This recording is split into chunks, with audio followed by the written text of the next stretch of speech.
My name is Christine Kunkel. I am the Associate Director of Alumni Events and Professional Programs at the University of Maryland Alumni Association. This event was organized by the Alumni Association in partnership with the Terp Entrepreneur Network and the New York City Terp Alumni Board. As a reminder, today's event is being recorded. If you do not wish to appear on video, please turn off your camera in the bottom left corner of your screen. The Alumni Association is dedicated to providing and partnering on virtual professional programs similar to today's experience. We hope you will continue to connect with us in this virtual world. We ask you to please check out our blog, which features insights from Terp, alumni spotlights, and everything UMD. You can find all these resources and more by visiting our website at alumni.umd.edu. We encourage you to support your Alumni Association by joining today. Your membership supports diverse programs and events created just for our alumni community. Today's conversation will be moderated by Terp alumna Lisa Dorsey, and we are joined by a truly impressive panel of alumni who have graciously agreed to share their insights with us today. Following our formal program, we'll turn the recording off and we'll invite you to stay for continued conversation and networking with fellow Terps. And now I am so pleased to introduce you to Lisa Dorsey. Lisa is the founder and managing partner of Innovative Capital Access, bringing Wall Street rigor and tenacity to private company investing. Innovative Capital Access offers a comprehensive package to bring entrepreneurs and investors together.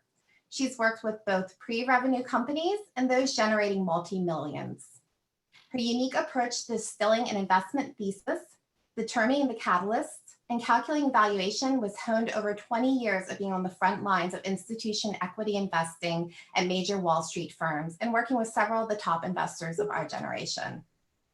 As a member of the New York City Terp Alumni Board, Lisa is part of a team that is committed to bringing together New York City-based communities, helping each other out professionally and having a good time doing it. She looks forward to helping to find concrete solutions and adaptive strategies for fellow alumni. Her focus is the entrepreneurial community in New York City and beyond. Over to you, Lisa. Hi, everybody. Thank you so much, Christine. And I just have to give a big word of thanks to Christine for helping put together this incredible seminar today, and looking forward to everybody's participation. So we want to keep it relatively informal here. I am come here representing the New York City Terp Alumni Board, and our purpose is to create a community amongst alumni. Specifically, I'm focused in New York City and beyond, but this is, of course, a University of Maryland-wide effort here to create a community. Each of us on the board have a different vertical. There's a real estate vertical and an attorney vertical, etc. And I am on the entrepreneur and VC vertical, which means I'm just trying to help create a community and sort of foment a sense of togetherness with University of Maryland alumni, because on the board we think, okay, what's our primary mission? Our mission is really to support each other, and University of Maryland is very good, I think, at supporting the community and helping to solve real world problems out there. So together. So today, this afternoon, we're sitting on the other side of the table from entrepreneurs. This is our third Terp and Tank night venture, and we're with venture capitalists and investors today. And so while we know the pandemic has influenced funding trends for the entrepreneurs, today we're going to discuss how venture capitalists have been affected too. Initially, from what I've read, like from PitchBook and various places or whatever, in the early days of the lockdown, they had to stay really laser focused on helping those who were already in their portfolio, doing the proverbial oxygen mask on themselves first. Afterwards, so we're hearing sort of in the May, June, July timeframe, from what we understand, the venture capitalists could begin to look outside their own portfolios again. The market picked up, and in some areas is very robust. So what we want to do today as fellow alumni, we would like to discuss their concerns, their issues, any sort of problems that they've been tackling over the last many months. Together, we hope that we can find solutions which ultimately will help drive ROI, of course, but then also provide a lasting impact in solving some of the biggest, world problems out there. As you know, the University of Maryland, through the Dingman Center, is now in the top 10 centers of entrepreneurship in terms of universities in the country. I mean, we have everybody from Naya, which is a company that is basically simplifying insurance for consumers. We have Airgility. I'm sure you guys have heard about their really awesome drones. Fort Fitness. I know that one of our panelists, at least one of our panelists, has invested in Fort Fitness. We have Maury, which is helping to preserve food. And then, of course, there's some of the really big guys out there, like, not the least of which is Haynes and LVE Group and Google.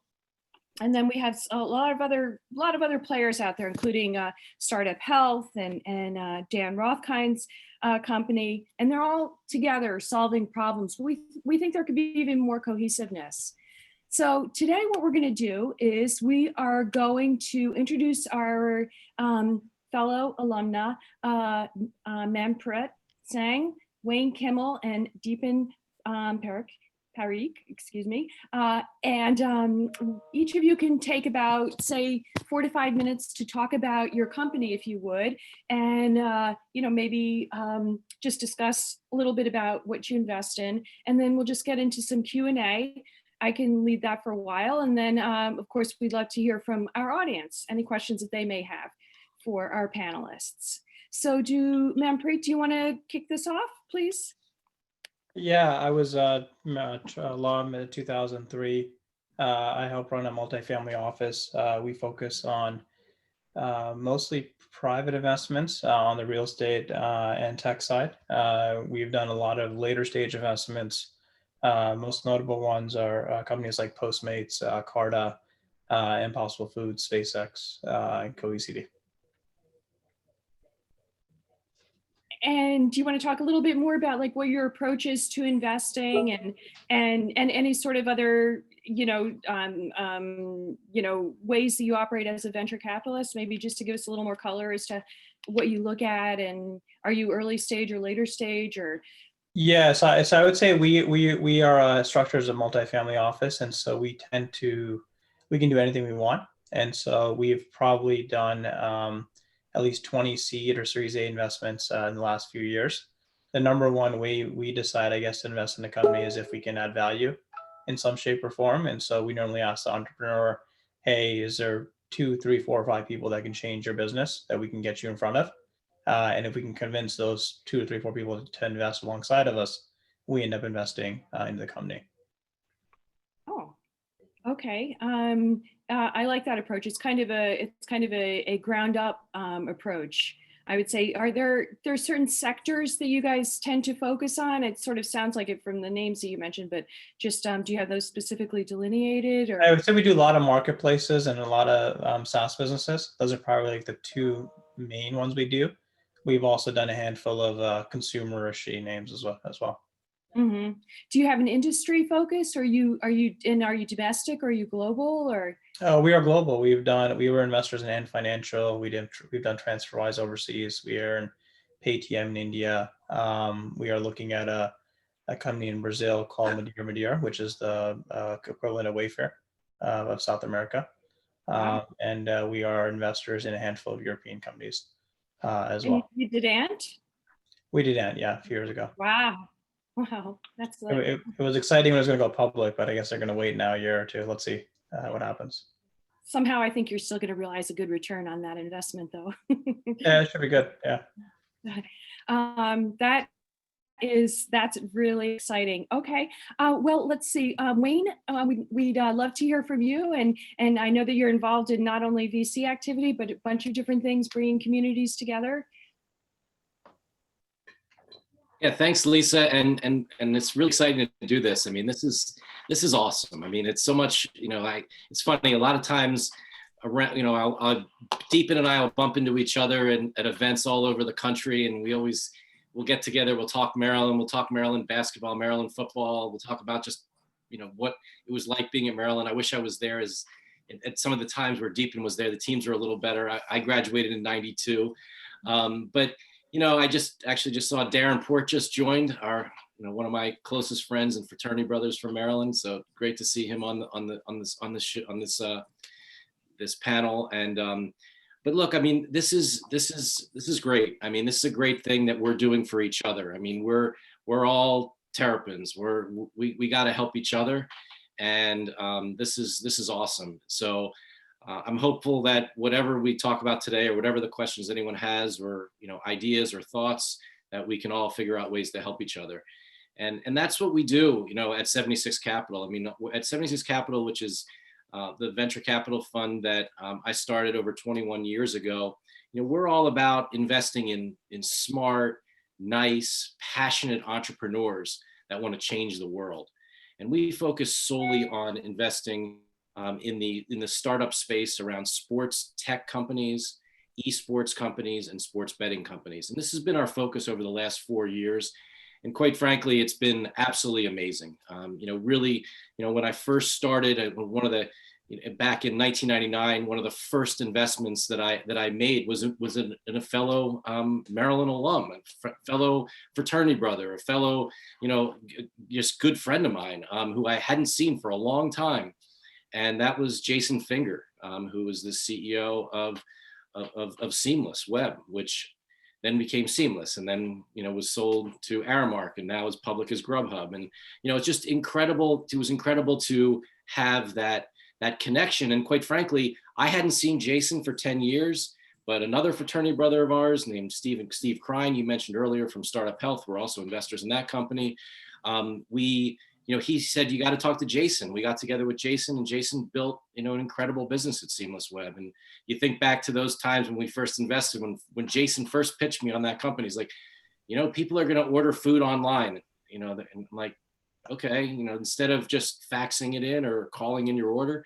It's just amazing how things have changed. But, and you mentioned, also that we're investors in Forte Fitness, and Forte is Lauren Foundos's company, and that's been a company we can talk about that we invested in actually during the pandemic, and she and how that occurred, and but again, we were connected through the Maryland Alumni Network, and how that happened, several years before that. And then, and why we're now investors in that. But again, we're all about, getting behind entrepreneurs that want to do really big things in the sports industry. And we see incredible things happening now. I mean, it's amazing what's happening with just this $1 trillion sports industry is actually undergoing incredible, massive changes. I mean, there's so much opportunity around the media and technology platforms. I mean, COVID has really accelerated the demand for real-time analytics, for the new digital fan experiences, all the things that are happening with sports betting now. There's 25 states that now have sports betting, and it's only been legal for about 2.5 years now. So it's incredible what's happened with that industry. It's 25 states plus DC plus Puerto Rico, and it's just amazing. It's amazing what's happened in that industry so quickly. And then you look at the esports world. I mean, who would have ever thought that you could get a scholarship to play a video game to go in college? I mean, it's crazy, especially, I mean, that's just, it's mind boggling for most people, and even in the sense that there's so much of that so happening, and that's what we do. And that's what we're having a lot of.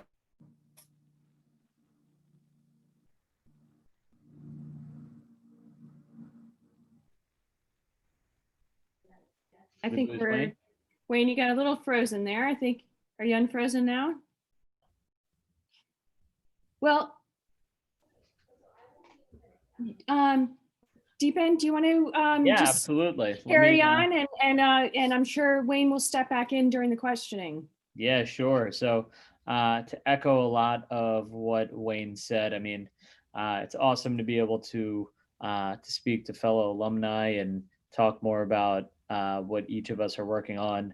I've known Manpreet for a number of years, and Wayne was one of the first people I actually met in the venture capital space. I think I hounded Wayne at like a Maryland and Manhattan event, or maybe like one of the early events in he was kind enough to give me a little bit of time. And, I think that speaks kind of testament to the Maryland community. And, a lot of my close friends are still Terps and folks who I went to school with. So a little bit about Courtside. We're an early stage venture capital fund. We invest in seed and Series A companies, really only across a few verticals, and that's sports and media, fitness and wellness, and gaming. And so gaming comes in two forms for us, more the video game and esports side, and then also betting.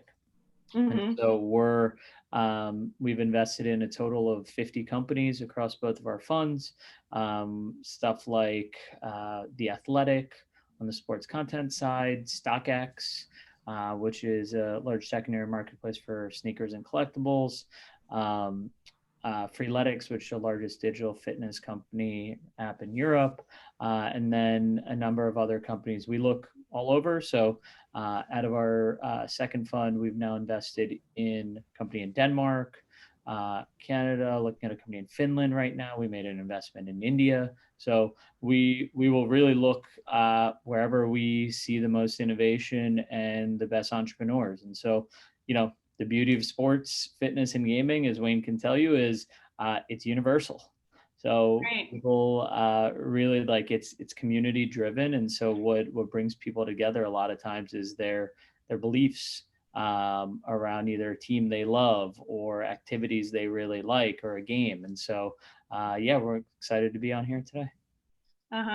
Well, that's great. I guess you have to stay pretty busy investing some of the 75 million that you just raised.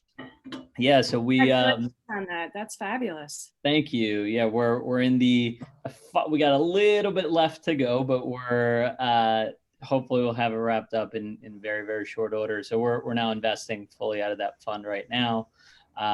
Hopefully we've now made, I'm trying to think, 11 investments already out of that fund. Just this year? This year. So we've been really active this year. I think that the big challenge, and Wayne and Manpreet can both speak to this, is when January and February were very active.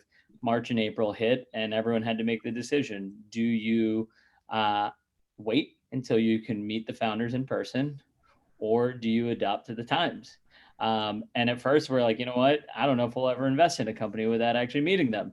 And then you realize a month in, damn, I might not meet another human being for like another 3 months. And so we started really changing our entire way of which we are diligencing companies, meeting companies. How are we going around and doing the reference on people? Like it changes the entire spectrum of how you invest. But for the sports, although sports was, in hiatus for a few months, the industry didn't slow down at all. Consumer demand or appetite for wanting to see their teams or read an article is actually going through the roof and growing. Fitness, we've seen, 35% more people are working out as a result of COVID. And 70% of those people bought some kind of fitness equipment. Wow. During COVID. And so fitness has been thriving, as Wayne can tell you, with their investment in Forte. And then you also look at gaming.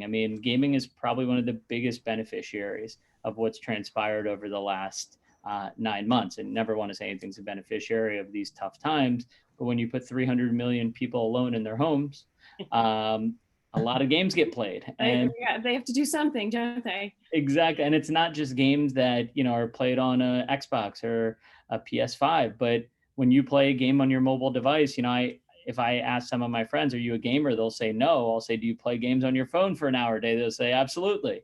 Those are gamers. And so the definition of sports, fitness, gaming are all broadening and really appealing to a bigger audience.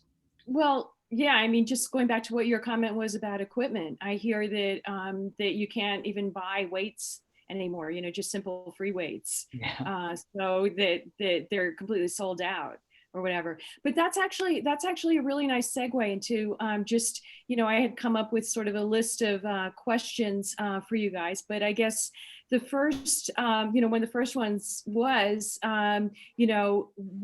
what surprised you most about the process of investing during COVID? You alluded to that, about the difficulty of talking or how are you actually going to become comfortable with founders if it's just over Zoom? Because if you're doing pre-seed or you're doing seed investing, it's all based on the founders, isn't it? And your belief in whether or not they're going to be able to achieve the milestones that they're setting out to achieve with the funds that they're raising. But what would you say surprised you during the process of COVID that just like kind of blindsided you back in? I would say one thing, it would not be socially acceptable for me to meet with a founder probably 3 times in a week. They probably wouldn't want to meet with me 3 times a week. But I could certainly do a Zoom call 3 times in a week to get to know someone better. So the speed at which you can actually get to know someone. Now, how well do you know someone on Zoom versus having, a lunch with them or a beer with them is obviously, slightly different.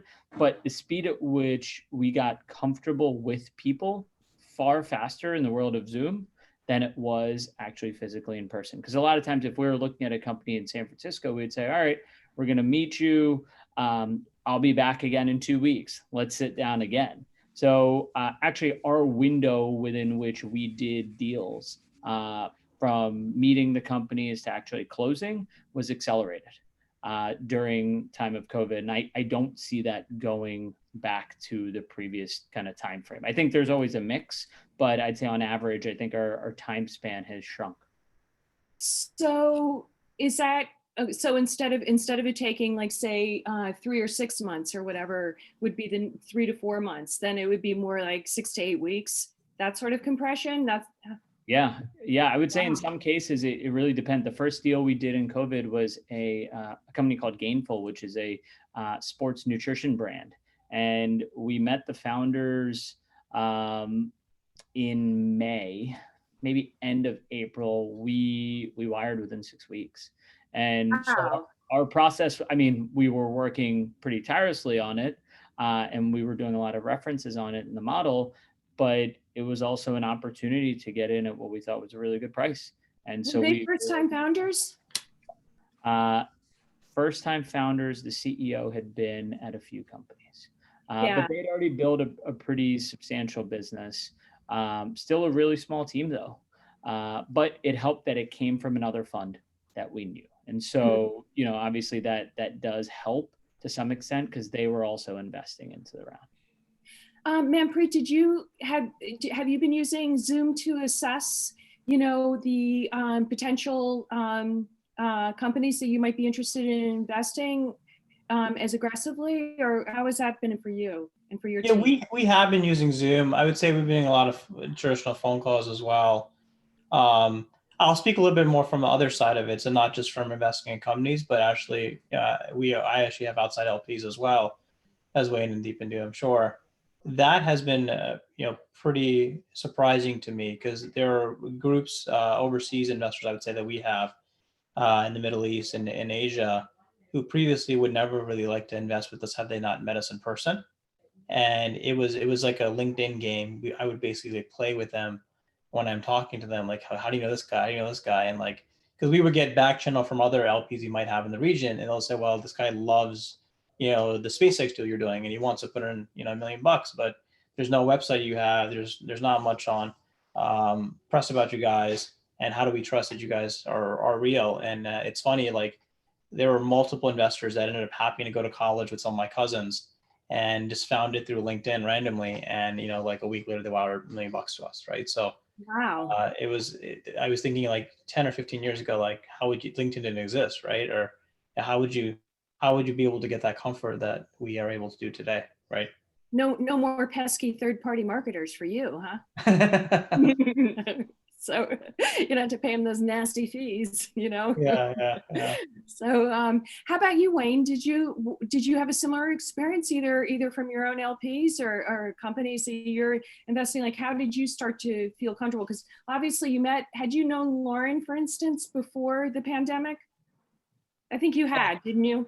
I actually had. I had met and Lauren, and that was actually an interesting dynamic where a number of the companies that we've invested in during the pandemic were founders that we had met in the past, but now their business, they had grown as as entrepreneurs, as well as their business may have shifted a little bit or changed, or it was the right time for them because of the pandemic.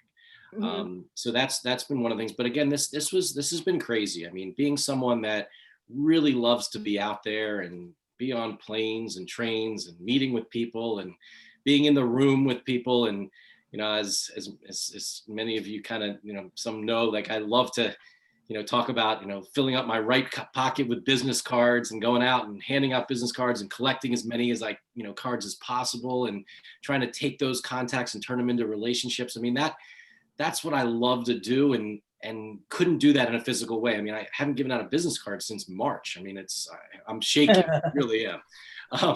But it's include them with your holiday cards. Slip one in, Right. I mean, that's as close as it gets. I stick it in, it's crazy. But I'll tell you, the interesting thing is really, I think it was a great point is LinkedIn. LinkedIn has become amazing. And it's been, more, it always was an incredible tool, but now even it's so active right now. I've never seen it like this active before. I mean, quite frankly, anything, whether it's Instagram, Twitter, Facebook. I mean, all the different social networks have been extremely active. It's been a great way to connect with people, meet with people, talk with different groups, reconnect with people.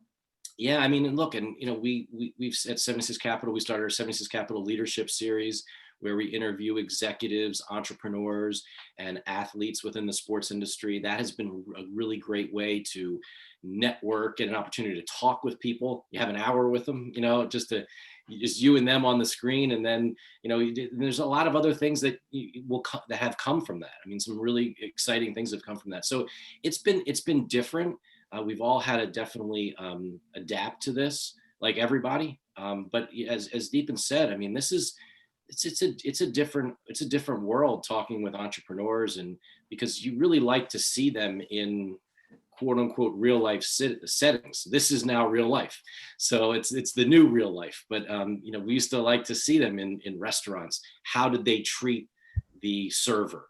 Right. How did they walking around their office, were people nice? Were they nice to their employees? Were they, you could kind of get those feelings. Now you got to do it like this, but this is pretty close. This is pretty close to as real life as you can get. And it's what we got. It's what we have to go with today. And we, the thing is that this is the time to make, to go after some of these really exciting opportunities that are out there. And so we make the best of it and we do it. Well, I mean, I think you hit the nail on the head when you said it's the best of times in the sense and the worst of times, because I know from my own experience, I've been able to reconnect with institutional clients who I haven't spoken to in a long time. And, I'll send them a LinkedIn message and I'll think, okay, well, they'll write to me in 3 or 4 weeks or whatever. And an hour later, they're writing back to me. And I'm like, whoa, this is great. I haven't spoken to them in, so many years. And it's just, it can be really fantastic. But a question came to mind, Deepan, when you were talking, you were saying that at least in your own portfolio, some of the time to complete a deal has compressed. But what about the sort of the lead times that you're giving the companies to achieve their milestones? So for instance, in the past, if you had given them 12 months of runway to achieve whatever they were going to achieve, do you feel like you're having to extend that runway because of circumstances now? And there are so many unknowns despite the 72,000 vaccines we're going to get tomorrow or whatever. Yeah. So I think it really depends on the company, right? And the vertical they're in. First and foremost, we are telling every company in our portfolio, as I'm sure Wayne and Manpreet are doing the same thing, raise more capital than you think you actually need. Because yes, things look really great right now, but at the same time, I can assure you there will likely be some sort of correction, downturn on the markets, which, we saw some drastic in March, April. I'm not someone who works in the public markets, so I can't speak to that, but things do feel pretty inflated in a good way, but certainly there will be corrections. So first and foremost, raise more runway. and have that so that you don't have to necessarily go back to market if it's more challenging. Second is, yeah, I mean, every company, I think one thing we're constantly grappling with is some companies have seen such tremendous growth. We had one company in our portfolio that grew 260% in 1 month on the back of COVID. And you look at that and it's amazing for the growth of the company and the business, but how do you sustain it? And will it sustain post-COVID, post-vaccine? Because a lot of businesses are beneficiaries of the market we're in today. I feel very strongly that a lot of the trends that we're seeing today and a lot of the habits we're seeing today were already in motion. They've only been accelerated, but I don't believe every company will just keep growing up and to the right. So, trying to figure out where there may be corrections or where there may be pullback, which is totally fine. But then you got to figure out how do you price an investment accordingly and not necessarily at the peak. So something we constantly grapple with, but for the founders, always, I mean, our job, we come in so early. In a lot of cases, we come in before there's revenue. Sometimes, we're investors in a few companies that didn't even have a product when we invested. So a lot of times it's not necessarily about just the revenue side, but more so, can they get a product to market? Can they launch the product? Can we get to the next milestone? We try not to make the next funding round the milestone. Quite frankly, you want to have internal metrics that are going to show that there is real product market fit for what you're doing. But yeah, I mean, every company is a little bit different, but we're constantly grappling with what will see a correction in, call it, the next 12 months versus what's happened over the last 9. Did you guys have to sort of tuck in the first couple of months, like, March, April, May, and kind of help out your portfolio first before you started looking at new investments, or? Yeah, 100%. We were all March, all April. I don't think really there weren't a lot of companies coming to market to raise capital, because I think everyone was kind of in a position where they were telling their companies to just focus on the core of the business. We had some companies that unfortunately were hit really bad. And some that will recover, some that probably will not. And so it was really all hands on deck to try and help figure out exactly where you could make the necessary adjustments to survive. It wasn't even a function of to grow. It was really just a matter of survival for some companies. Right. And whether they could pivot or not into addressing some of the current problems, I guess, if their own platform was going to then become obsolete, right? Yep, indeed. Manpreet, did you see that at all? Do you feel like the sort of the runways that you're sort of mapping out for your investments is longer? If I'm kind of garbling my words a little bit here, but if in the past you would give your companies maybe 12 or 18 months to achieve their own internal or agreed upon milestones, and now you're seeing more of 18 to 24 months in terms of achieving milestones, or has that affected your portfolio at all? Or yeah, I would say not as much. I think most people have been able to hit the metrics they were expecting to hit. So I don't think we have one company in our portfolio which is in the travel space. So that one obviously is struggling. They're very fortunate. They did an 8-figure raise, closed middle of February, led by an airline, right? An 8-figure raise, was that their Series B or? It was Series B, I think. Yeah, 8-figure raise in mid-February, led by an airline. So very, very lucky they were able to do that. Yeah. One of our operating companies, I actually spent a lot of time with in March and April. It's less of a venture investor, more of an operating company, but it's the largest home inspection company in the U.S. actually. And so I was worried about if we can't inspect homes, what's going to happen to the business. And Right. so I spent a lot of time with that business over a month time period. Fortunately, we made all the right decisions and everything has worked out really well since. And I guess we were a little more aggressive on the later stage side. So we knew what companies we liked. We never liked the price. And so we were actually very aggressive at the end of March, beginning of March, end of March, March through June, basically. We were very aggressive trying to get access to later stage companies that we had always loved, but the valuations were never what we wanted them to be. And we actually did make that trade. So that was very fortunate. We were able to get in some good names at the time. Hence LPs liking you. It's a nice little circle there that you can close, you know. Yeah. I think the LP communication was interesting because I felt a lot of folks may not want to do those opportunities, but I was surprised some of the responses we did get from folks that said, hey, you know, we think this business is still great. If you can really get into that price, we would want to invest alongside of you. Yeah, that's great. That's you know, I guess there's that old truism that a lot of opportunities born out of painful situations, right? Wayne, how about with you, with your portfolio? I mean, how are you seeing a lot of sort of new and exciting investments come your way, or are you more focused on what's currently in your portfolio and helping them to pivot into the current sort of mid-pandemic? I don't know exactly in the cycle, but let's just say we're mid-pandemic cycle. Well, you know, I think certainly at the beginning of all of this, it was all about working with all of our portfolio companies, and not always only so much on their business itself. It was also about the emotional situation that the CEOs, their management team, their employees were going through. I mean, all of a sudden you had companies that were all together, everyone spent all their time together, and now they're like apart, right? And they now have to function as a business.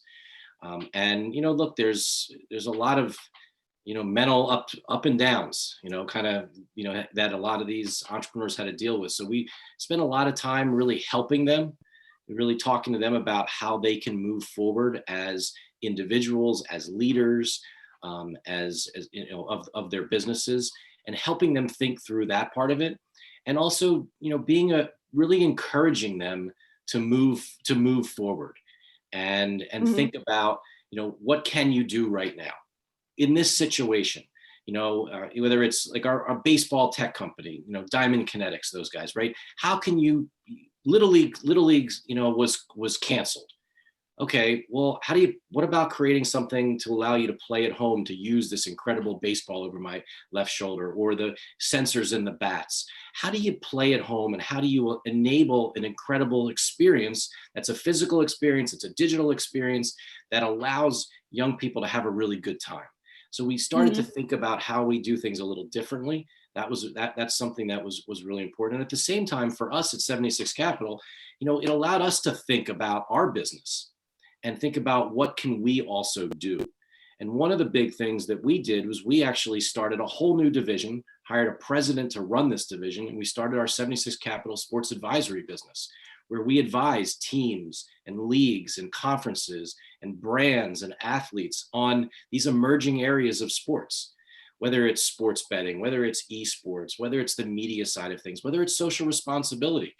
All of these things that are so important into the sports industry that are issues that a lot of us, you know, I know, I spend a lot of time talking with a lot of companies about these areas and these different types of new things that are happening in the industry, but they may not be direct investment opportunities for us. We now have experts on the other side of our business at 76 Capital, on the advisory side, that they can actually work through these things and think about these opportunities.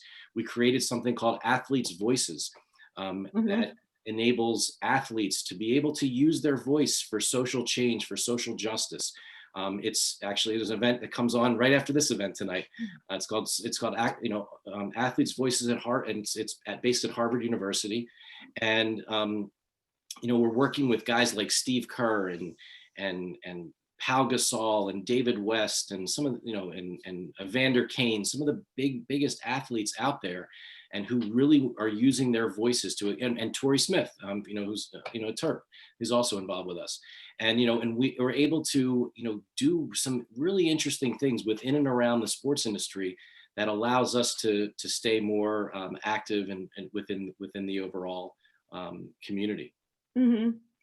I find that very interesting because there's the whole sort of controversy in the industry now about how much the entrepreneurs want the VCs to actually participate in their strategic decision making. But when you go through a crisis together, the tables can really turn a lot. Like all of a sudden the VCs and their strategic thinking can become extremely important again.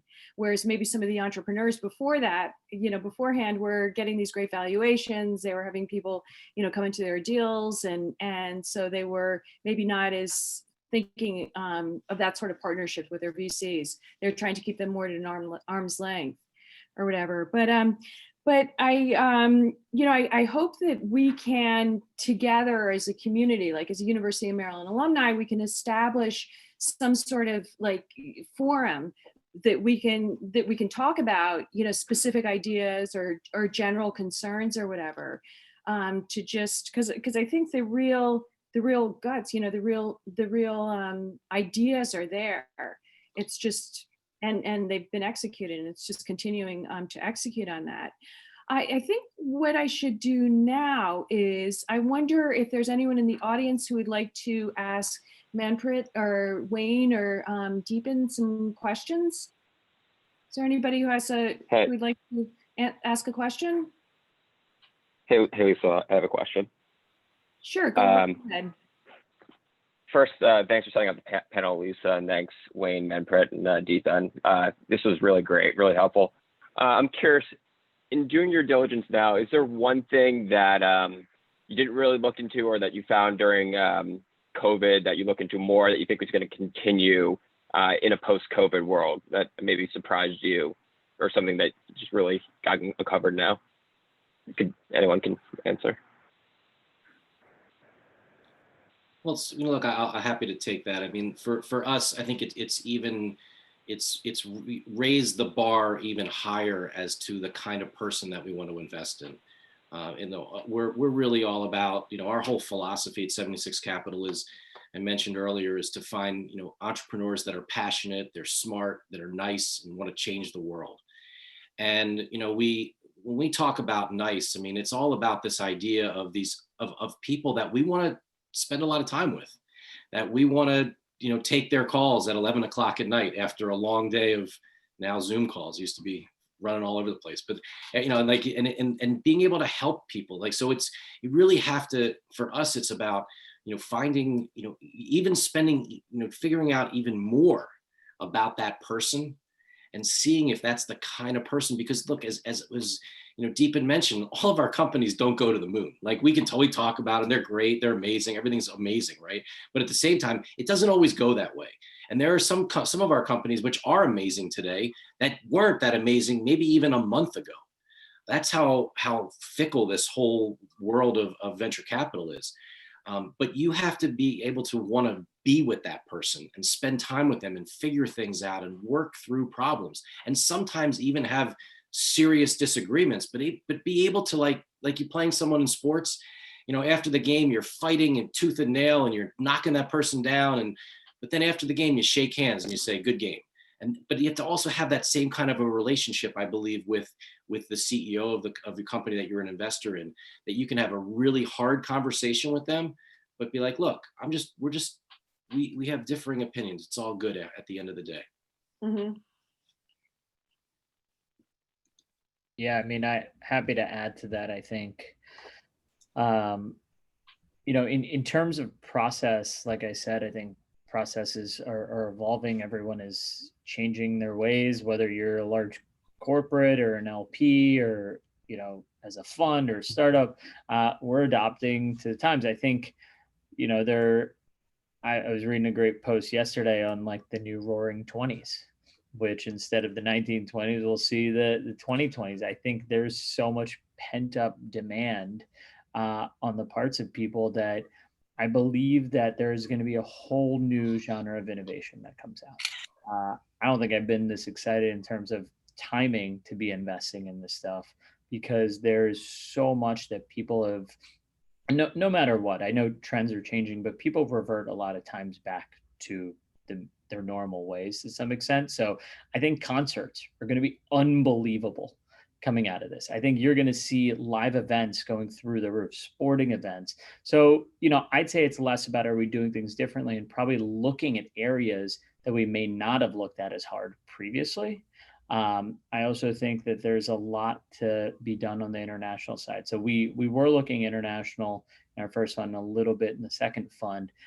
COVID has actually helped accelerate that a bit, because before you were always challenged with the fact that maybe I can't meet this person quick enough. Now that everything's done on Zoom, you can actually get a bit more comfortable with doing a deal and justifying doing a deal without necessarily spending, weeks at a time with the founder in a different country. So those are just a couple. So Deepan, you're saying 11 investments this year isn't enough? You're ready to do 5 more before year end? No, I think we're wrapped up. We've done 9 this year, 11 out of the new fund, but it is I think we're probably maybe one more that we're working on and pretty far along with, but that's probably our. I hope all those fancy attorneys can keep up with this. Fortunately, used the same lawyer I've been using since the beginning of the fund. So he's very generous. Deepan makes a really interesting point. I mean, you think about all these live events that we were so used to going, and now you see all these sporting events and concerts where there's no one in the stands, right? And so it's this new fan experience that people are now experiencing. It's a digital experience, a different kind of experience when you watch games on TV. And what's amazing is that the teams and the leagues are now starting to adapt to that. So what's going to happen, similar, I think what Deepan's referring to, right, is the fact that when you're allowed back in the arenas, into the stadiums, people are going to be so excited, but they're not going to just like put the digital stuff aside. The toothpaste is out of the tube, right? It's like digital's here, right? It's going to be this amazing experience that all of us are going to, look, I think we're all kind of a little stir crazy and want to get out a little more, but I mean, but it's really going to be amazing to see the physical side of things that we all yearn for. And now these incredible digital innovations that have come, and when this comes together, it's going to be special. Well, and it's not, going back to, I think what you were saying, Wayne, about Grubhub and about you would never have imagined that people would order online. It's not just sports that's benefiting from all of this. It's all these different verticals too. That's exactly right. Absolutely. Let's see, Lindsay, Lindsay Ryan is on, and she is one of the directors at the Maryland Momentum Fund. Lindsay? Great, thanks for the promotion. I'm not one of the directors, but definitely very involved in the fund. And just from the perspective of the panelists, knowing about us as a potential co-investor, we invested in early stage. We don't have any gaming tech in our portfolio yet, but we could. We are sector agnostic, and we do invest in companies only in Maryland as well. So if there's anyone on the call that's from Maryland, we have a sort of an advantage there with our fund, and just wanted to make sure that folks were aware. And along those lines, if the panelists had any comments on investing geographically, we've said due to COVID, it's possible now to invest maybe in areas where you weren't comfortable, but just any differences you see as you look, let's say, East Coast versus West Coast. Well, Manpreet's going to Hong Kong. He's in Hong Kong, he's in Brazil, let's say India. So, and didn't you say you did something in Finland, Deepan? Was that you? We did, yeah. We're looking at a company right now in Finland. But I must admit, I'm kind of with you, Wayne. I sort of miss getting on a plane and going to those meetings. There's nothing more exciting than saying, oh, I'm sorry, I can't meet with you today because I'm going to a meeting in Singapore tomorrow. That's kind of a cool feeling that everybody misses, I'm sure. Are other audience participants, are there any other sort of questions that come to mind, either, big, small, deep, surface? I would like to ask a question, actually, if that's okay. This is, sure, I guess, for more Wayne and Deep. First of all, this is a great event. Thank you, Lisa, for this. But so absolutely welcome. Yeah, and I never thought I would be in the entrepreneur game. I've actually started to dip my toe into it recently. And I just had a question. This is probably just for pandemic and probably post-pandemic too. I think it could go for either one. But is there a fatal flaw that you look at in business plans or or pitch decks that you say, no, can't do it? Like, is there one or two things to be aware of when you're in that process? I'm kind of in that process right now with the sports talk app that I'm working on.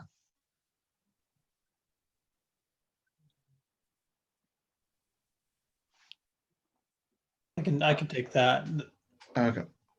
The one thing that I kind of pay the most attention to and worries me is customer acquisition, and the cost, and how everyone believes that they build the greatest mousetrap in the world, people are going to come, but that's not necessarily true, right? And so I think that's something that I try to stress to founders. How are we going to get people to actually use this thing and come to it and remember it and get out of the whole Google funnel problem and so forth.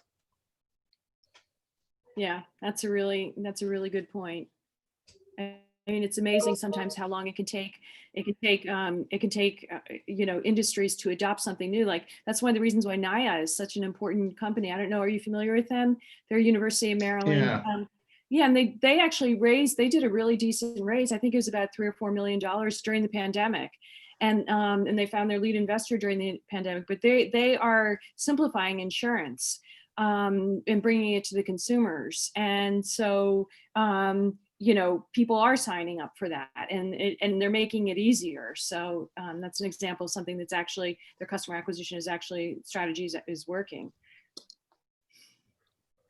Yeah, I think one of the things is that I would just, a piece of advice, Robert, and we're all Terps, so we can say this, I guess, right? I mean, look, we're just venture capitalists, right? I mean, so whatever you have to be able to connect with whatever you think is right about your business and your plan. It's not about what the investors want. It's what you want, and you want to go build, right? So you may get a lot of people who tell you this isn't right, this is not, change this, do that. You got to really go with what your gut's telling you, what that you're trying to go build, right? If you're trying to build something and people don't get it, that's actually okay. That means it's probably innovative and it's further down the line, and they'll get it in a few years from now. So just, you really got to stick to your guns, I think, as an entrepreneur, and don't be like, okay, one VC tells you to do this, so I change my business plan like that, and I change it like this, you certainly can learn things, but you really have to go with what you believe. All right, that was great. Thank you. So other questions, folks out there? Lisa, I got one. So for all of you venture capitals, my name is Vinny's our fearless leader, by the way. Thank you, Lisa. I might have met some of you guys. I'm part of the Neil Terps board. I'm the president there. So I really appreciate you guys all joining here. And Lisa, thank you for taking charge on here. But my question to you guys is, you've done deals in 6 to 8 weeks during this COVID time. When a vaccine comes out, are you going to jump on the plane first thing right away, or are you going to try to incorporate both aspects of it and get the deal done as fast as you can? Jumping on a plane. I think, I mean, it's funny. I just got back to New York this past Thursday, or almost a week ago, or exactly a week ago, after being out of the city for about 8 months. And next week, I have a bunch of meetings set up with founders who we invested in, who I've never met. And I'm going to meet them for the first time in person next week. And so I think going forward, it's going to be a combination of both, for sure. I don't foresee a situation where we rely fully on Zoom.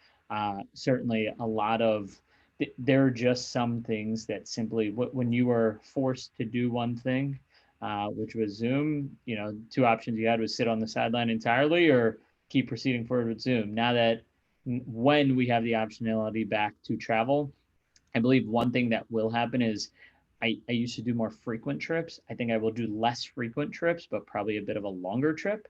So I won't go out to the West Coast twice a month. I'll probably go once, and I'll make it a 3-day trip, 4-day trip, knowing that I can still achieve and accomplish a lot of the follow-up through Zoom. I'm trying to think of something funny to say instead of being on the thruway and seeing the exit Sand Hill. Something how, you'll be on your computer and the exit says Zoom or something. I don't know. There has to be a tie in there. Well, listen, guys, we're just about finished, but obviously this has been a really great panel. But just as a final word, what's your forecast for 2021? I mean, we know what Deepan's going to say, so 25 more deals, in the pipeline. But I just wondered, do you think, it's been best of times or the worst of times, maybe in the best of times. I mean, who would have thought that there'd be as much funding as there was this year, at the end of the day? It's certainly in June, you wouldn't have thought that it would accelerate, or at least, and I'm an optimist by nature. So I don't know, what are you guys thinking about 2021? As much as you can have, sort of your crystal ball in front of you in terms of funding. Do you see growth?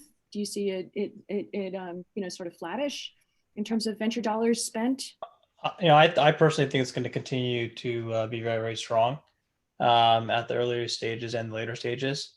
I think part of that's going to be reflective of how some of these, IPOs, whether they stay up or go down. I think that's going to be a big part of it, but it seems like it's going to be very strong, right? Because I think most VCs and most investors were underwriting things at certain valuations, and those valuations are proving to be very conservative based on the way public markets have behaved the last few months.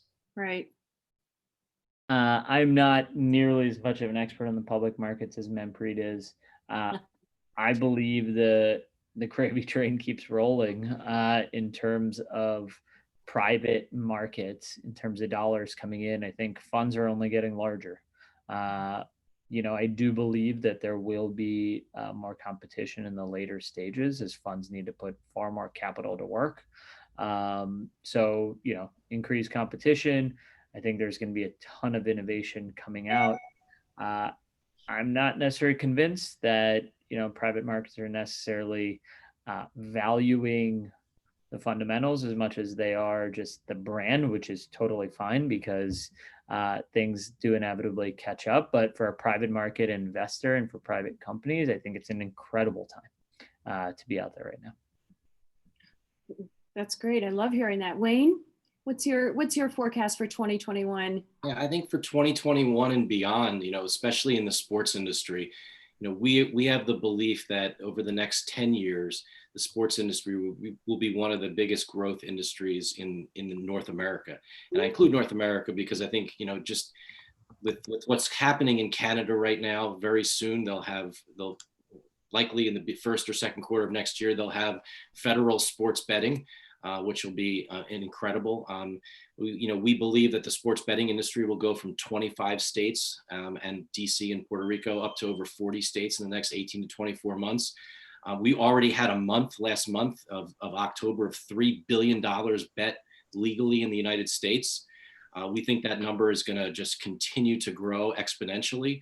So the opportunity to truly create the next generation entrepreneurial business in the sports betting world is something that we're investing in. We're on the lookout for new entrepreneurs in that space. And then we just continually, it's like, we believe that the world of esports and gaming just continues to grow. And we're super excited about that growth. And you're just excited about what's happening right now. And we just think about, what people love to do. People love sports. They love to either play sports, they love to watch sports, or they want one of their kids to be the next superstar athlete. And whether that's, and that's what people want in today's world. And sports is such an integral part of all of our lives. And that's why we believe things will continue to grow. Yeah. Should we buy Peloton, Manpreet? The stock, I would not be buying it right now. I bought a Peloton, but I did not buy the stock, unfortunately. Okay, so as you can see today, everybody, we have 3 highly accomplished University of Maryland alumni venture capitalists.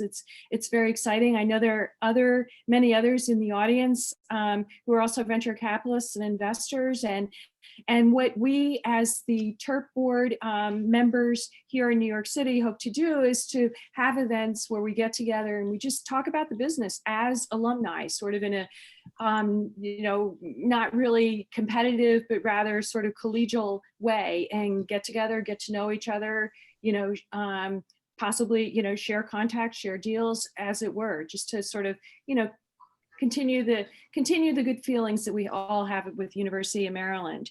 So I'm really excited about the future. I think 2021 is just looking really great. And I thank you so much. And I, just as a follow-on, we're going to stay on this Zoom meeting and just have an informal chat if anybody cares to stay on and hang out with us. So thank you so much for attending. Thank you, Manpreet. Thank you, Wayne, and thank you, Deepan. We really appreciate your time and your generous sharing of your thoughts and your strategy. Awesome. Thank you so much for having me on. You're welcome. Thanks, Lisa. You're welcome. So Thanks. please stay on for a chat.